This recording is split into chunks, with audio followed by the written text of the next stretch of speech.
make a quick demo.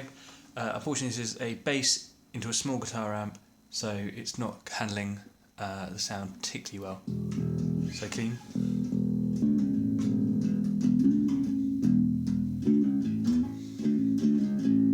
Then we go for basic on.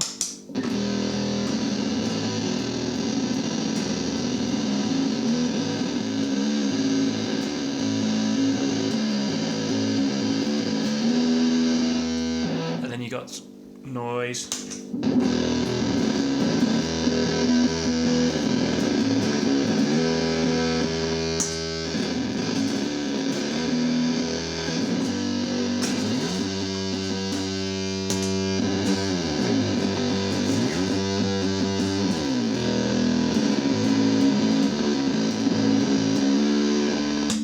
Goes to bypass even if you've got the light on.